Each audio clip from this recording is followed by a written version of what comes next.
Hello everyone, बहुत बहुत स्वागत है आप सभी का। आप देख रहे हैं यू द रियल। मैं हूं आपका अपना निजी सलाहकार अमित राज शर्मा।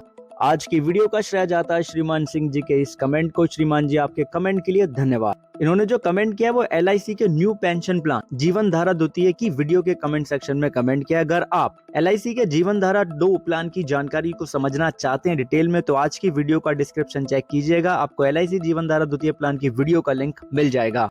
आज की वीडियो में हम HDFC के मिड कैप अपॉर्चुनिटी फंड की डिटेल को समझ रहे हैं। इसको आप मिड कैप फंड के नाम से भी जानते हैं। यह एक ओपन एंडेड इक्विटी स्कीम से आपके लिए, यानी कि कोई भी इसमें इन्वेस्ट कर सकता है और कभी भी एग्जिट कर सकता है। कोई लॉकिंग पीरियड इसमें नहीं है। अगर आप ये ऑप्शन चुनते हैं तो कंपनी मिड कैप स्टॉक्स को ही टारगेट कर रही है, इसके नाम से हमें पता लग रहा है। ये जो फंड ऑप्शन है 25 जून 2007 से अवेलेबल है और इसके जो फंड मैनेजर है उनका नाम है श्रीमान चिराग शीतलवाद। इस फंड में जो असेट्स अंडर द मैनेजमेंट है, जो कि घटता बढ़ता रहता है, वो 59,027.47 करोड़ में है। ठीक है, अब हम यहाँ पे जानेंगे इस फंड के अंदर जो होल्डिंग्स हैं वो क्या हैं। सबसे पहले टॉप 10 होल्डिंग्स की हम बात कर रहे हैं। यहाँ पे स्क्रीन पे दिखाई दे रहा है हमें इंडियन होटल्स कंपनी लिमिटेड, जिसमें असेट्स अंडर द मैनेजमेंट का या नेट असेट्स वैल्यू का 3.92% होल्डिंग है। अपोलो टायर्स लिमिटेड में 3.84% नेट असेट्स वैल्यू का under the assets under the management का होल्डिंग है। यहाँ पे max health care institute limited में 3.21% का होल्डिंग रखता है HDFC का mid cap opportunity fund.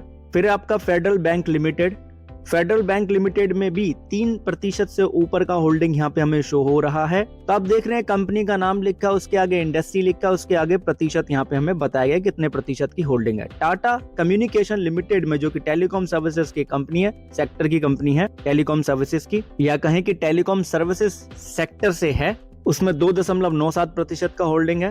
कोफरोज limited जो IT सॉफ्टवेयर ऑर्गेनाइजेशन है 2.91%। Indian bank 2.88% assets under the management का यहाँ पे होल्डिंग है।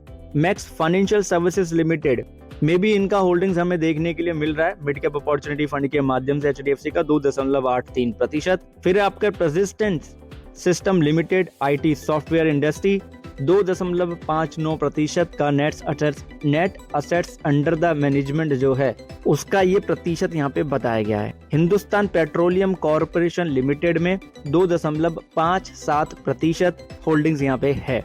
अब बात आएगी यहाँ पे कि टॉप 10 सेक्टर्स कौन से हैं, तो उनकी भी जानकारी हमारी स्क्रीन के ऊपर यहाँ पे शो हो रही है। और यहाँ पे हमें बताया गया है कि अगस्त 2023, सितंबर 2023, अक्टूबर 2023, नवंबर 2023 से लेके जनवरी 2024 तक कितना रहा है। तो फाइनेंशियल सर्विसेज सेक्टर की बात करें तो फाइनेंशियल सर्विसेज सेक्टर में 23.2% अगस्त 2023 में होल्डिंग था, जो कि 24.4% हो गया जनवरी 2024 में। Right.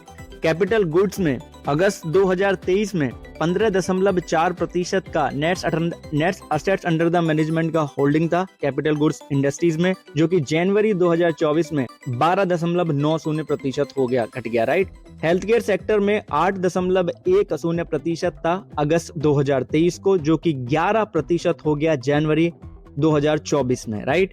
Automobile and auto components में अगर आप देख रहे हैं स्क्रीन के ऊपर तो यहाँ पे साफ हमें नजर आ रहा है कि 9% था holding net assets under the management का अगस्त 2023 में, और जनवरी 2024 में ये 8.6% हो गया। इंफॉर्मेशन टेक्नोलॉजी सेक्टर की बात करें तो 5.6% था अगस्त 2023 में, सितंबर 2023 में 5.5% हो गया, और अक्टूबर 2023 में 6.3% हो गया, और जनवरी 2024 में 8.10% हो गया। तो इस तरीके से यहाँ पे रेशो दिए गए हैं। आप यहाँ पे समझ गए कि कैसे यहाँ पे डिटेल दी गई है सेक्टर वाइज। ठीक है, टॉप 10 सेक्टर्स की बात करें हम यहाँ पे डायरेक्ट ग्रोथ जो ऑप्शंस है उसके एक्सपेंस रेशो की, तो वो 0.78% आपको लगता है। अगर आप रेगुलर ऑप्शन चुनते हैं तो 1.45%। डायरेक्ट का मतलब है कि आपने डायरेक्टली म्यूचुअल फंड की वेबसाइट से कर लिया, रेगुलर का मतलब है कि आप बैंक के माध्यम से चले गए, राइट, या किसी थर्ड पार्टी सोर्स को यूज कर लिया। एंट्री लोड चार्ज इसमें नहीं लगता है। एग्जिट लोड चार्ज लग जाएगा अगर 1 साल के अंदर ही आप एग्जिट हो रहे हैं, जो कि 1% है। अगर 1 साल कंप्लीट हो गया है फिर एग्जिट कर रहे हैं तो कोई चार्ज नहीं लगेगा एग्जिट लोड।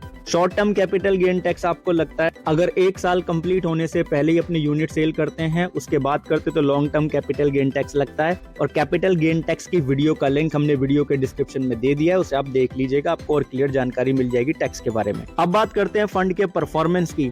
तो पहले साल तो हमें यहाँ पे 1 साल, 3 साल, 5 साल, 10 साल और ओवरऑल रेट ऑफ रिटर्न बताया गया। पिछले 1 साल में रिटर्न दिखा रहा है 53.16% जो कि बेंचमार्क रिटर्न से कम है। पिछले 3 साल में 34.44% जो कि बेंचमार्क रिटर्न से ज्यादा है। अब पिछले 10 सालों में 23.75% जो कि बेंचमार्क जो रिटर्न है उससे थोड़ा सा ही ज्यादा है।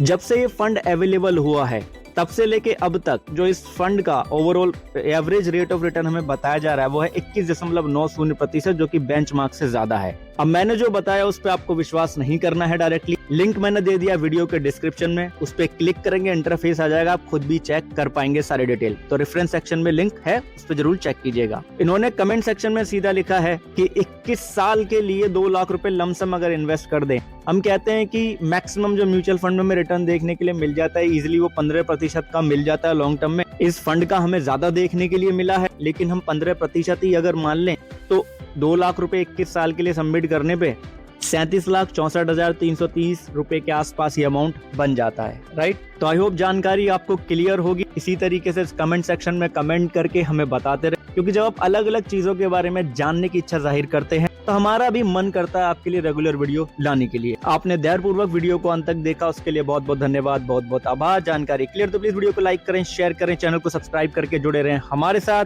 और mutual fund is subject to market risk, proper planning के साथ ही इन्वेस्ट कीजिएगा, अन्यथा जोखिम है।